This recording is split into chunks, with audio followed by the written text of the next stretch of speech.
My stepson was shivering alone during the storm, so I stayed closer than I should have. The wind screamed against the cabin walls.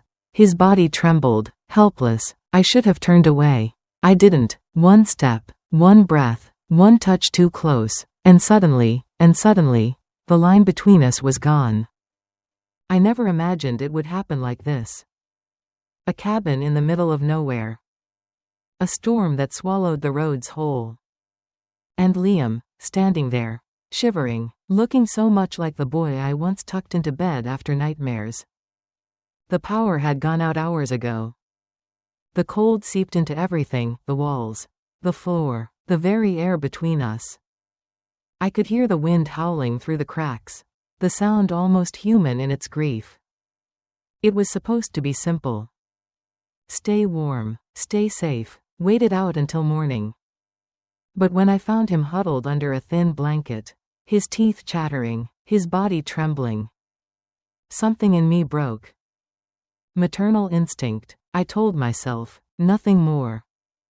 I wrapped a second blanket around him, sat down beside him, close enough to share body heat. Close enough to smell the faint traces of soap on his skin. I should have left it at that. I should have pulled away the moment I felt the invisible thread stretching between us. The one that vibrated with every heartbeat, every unspoken thought. But I didn't. I stayed. Closer than I should have. The storm outside raged louder. Inside, a different storm began to rise. One I couldn't blame on the weather. One that lived beneath my skin, in the hollow spaces of loneliness I thought I had buried long ago. If I had walked away then, maybe nothing would have changed. Maybe the ground beneath my life wouldn't have cracked open the way it did. But I didn't walk away. And nothing, absolutely nothing, would ever feel the same again. The cabin was supposed to be a retreat. A chance to disconnect, to breathe, to remember what peace felt like. But even before the storm hit, the silence had already started to close in. My husband was called away on business the day we arrived. A last-minute deal he couldn't refuse, he said, kissing my cheek in passing. He promised to be back before the weekend, but promises in our marriage had long lost their shine. So it was just me and Liam. Two strangers tethered together by history but separated by years of careful distance. The first night without power was manageable. We bundled up in separate rooms, pretending not to notice the way the temperature dipped with every hour. By the second night, the cold was no longer just physical. It crawled inside my chest, a slow, aching hollowness that no number of sweaters could touch. I missed the noise of normal life. The hum of appliances, the buzz of notifications, even the mindless background chatter. Without them, every creak of the wood, every whisper of the wind outside, sounded like a reminder. You are alone. And you have been alone for a long, long time. Liam wasn't a boy anymore. I reminded myself of that every time our paths crossed in the narrow halls of the cabin. He had grown taller than I remembered, his shoulders broader, his face more defined, almost sharp in the dim light. But somewhere, tucked behind the edges of those features, I still saw the child I used to soothe after scraped knees and nightmares. The boy who once slipped his hand into mine without hesitation. We had never been particularly close. My marriage to his father had come when Liam was already past the age where new attachments mattered. Polite, distant, dutiful, he had played his role, and so had I. Over the years, holidays and occasional visits blurred into a comfortable kind of detachment. Not warmth, but not resentment either. This time felt different. Maybe it was the storm. Maybe it was the silence. Maybe it was the absence of anyone else to hide behind. Our conversations were brief, practical. What do you want for dinner? How much firewood do we have left? But beneath each exchange, something simmered. A growing awareness. An uncomfortable recognition that the space between us wasn't just physical anymore. And when our eyes met, by accident, I told myself. There was a heaviness there. A pull neither of us dared name. The second night, the temperature dropped so sharply it felt like the cabin itself was shrinking. The fire in the hearth sputtered and died hours earlier, and no amount of layered blankets could chase the cold from the air. I found Liam curled up on the worn leather couch in the living room, wrapped in a too thin quilt. His lips were tinged a faint blue, his hands clenched into fists beneath his chin. The sight of him, so strong in daylight, now trembling and small, did something violent inside me. I grabbed another blanket from the linen closet and crossed the room before I could second-guess myself. He stirred when I tucked it around him, his eyes blinking open, glazed with sleep and something rawer, vulnerability. "You're freezing," I said, my voice catching. He nodded slightly but didn't speak. Didn't pull away either. For a moment, I stood there, unsure whether to retreat. The storm outside roared against the windows, rattling the old frames like angry hands. Inside, the only sound was our breathing, shallow, visible in the freezing air. "You'll be warmer if," I hesitated, shame prickling up my spine. "If we stay close." Liam didn't answer. He simply shifted, making space beside him, his body trembling with an exhaustion that had nothing to do with sleep. I sat down slowly, the couch dipping beneath our combined weight. I wrapped part of the blanket around myself, feeling the heat of his body like a second heartbeat beside mine. In the dim light, I could see the fine tremors in his hands. Without thinking, I reached out and covered them with my own. His fingers tightened, just slightly. And neither of us moved away. At first, it was innocent enough. Two people, desperate for warmth, sharing space against the brutal cold. I told myself that, over and over. But the longer we stayed like that, the thinner the excuses became. Our breaths mingled in the narrow space between us, shallow and uneven. I could feel the tremor in his body where it brushed mine, a subtle, rhythmic shiver that synced too easily with my own heartbeat. Somewhere between the crackle of the storm outside and the deafening quiet inside, the world narrowed down to this. His hand under mine, his body close enough to feel, not just see. I shifted slightly, adjusting the blanket. That's all it should have been. A practical movement. A harmless gesture. But my knee brushed his thigh. My shoulder grazed his chest. And in that breathless moment, neither of us flinched. Neither of us apologized. I looked at him. Really looked at him. Not the boy I used to know, but the man sitting quietly beside me, his gaze steady, unreadable. There was a question in the air, dangerous, inevitable, and neither of us dared speak it aloud. When I finally pulled my hand back, it wasn't because I wanted to. It was because I had to. Because any longer, and there would be no more pretending it was just about the cold. I stood up, wrapping the blanket tighter around myself, and mumbled something about needing another log for the fire. Anything to break the moment before it broke me. As I walked away, I could still feel the ghost of his warmth trailing after me. A thread I knew, even then, I wouldn't be able to sever. I kept myself busy after that, or at least, I pretended to. Feeding the fire, boiling water for tea, checking the windows for drafts that didn't exist.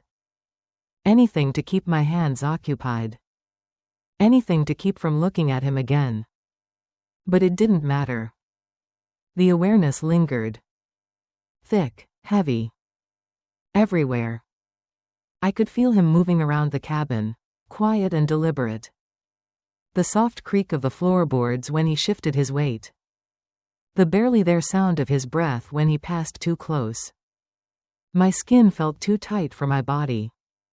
My heart knocked painfully against my ribs. It wasn't fear.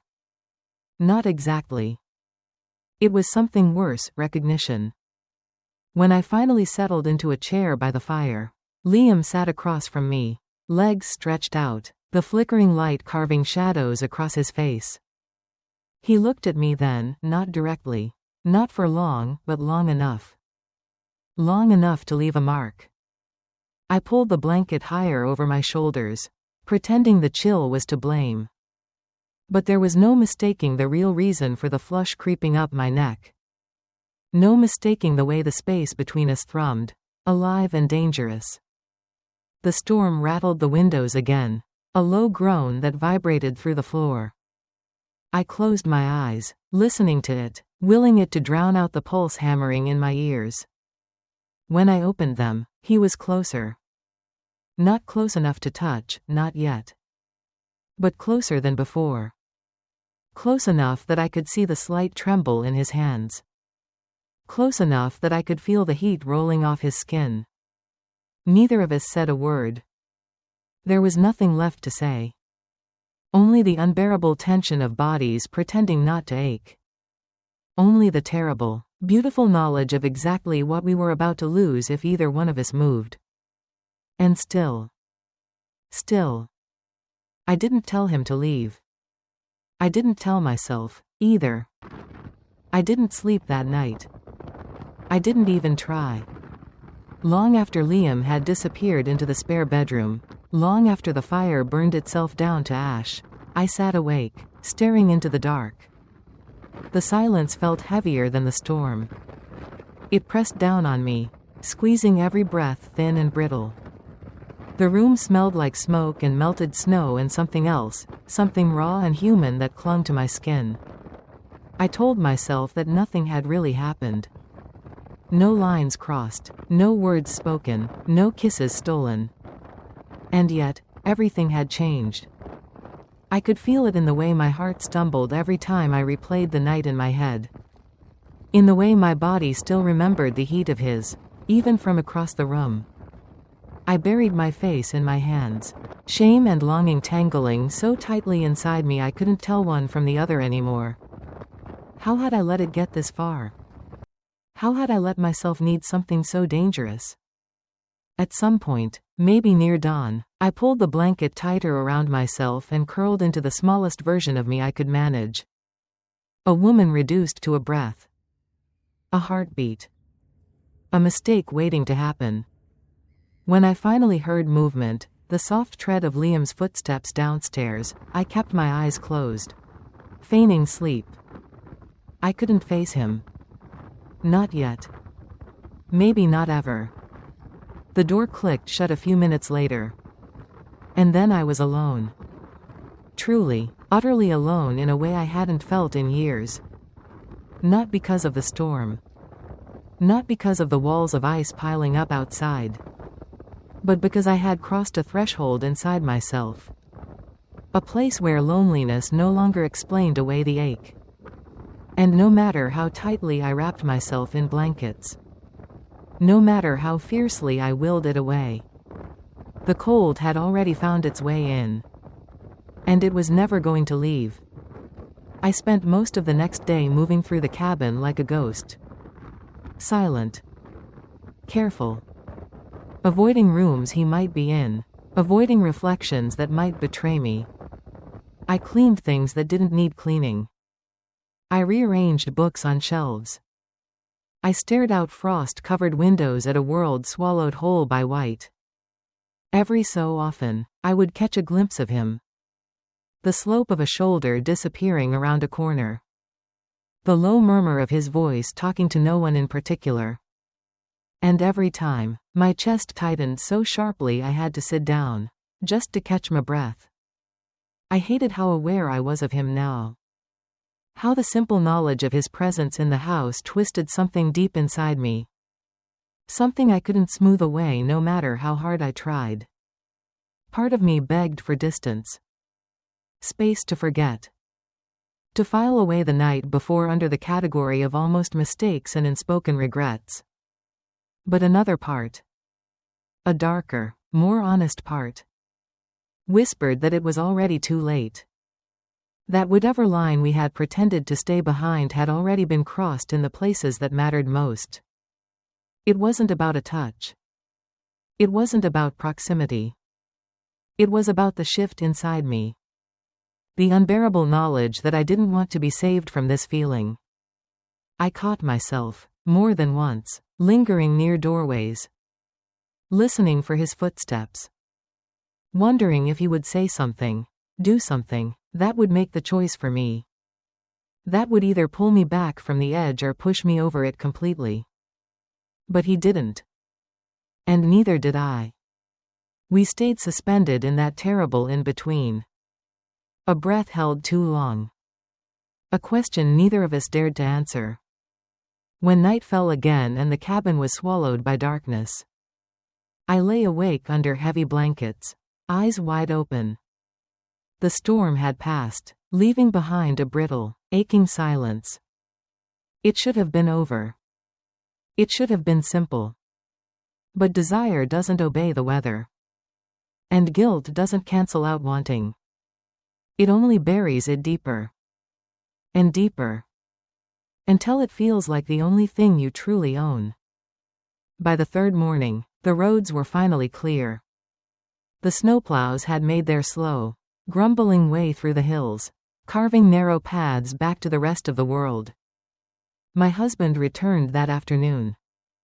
Suitcase in hand, smile easy, the storm no more than an inconvenience to him. He kissed my cheek like nothing had changed, and for a terrifying second, I almost believed it. But inside the cabin, the air still trembled with the weight of things unsaid. Inside me, something had shifted so completely that I barely recognized my own reflection. I moved through the motions, unpacking his bags, making coffee, listening to his updates about meetings and hotel inconveniences, nodding in all the right places, smiling when prompted. A puppet carved from hollowed-out bone. Liam stayed distant. Polite, reserved, almost invisible. And yet, I felt him everywhere. In the brush of cold air when a door swung open. In the way my body tensed, unbidden, when his shadow crossed the floorboards.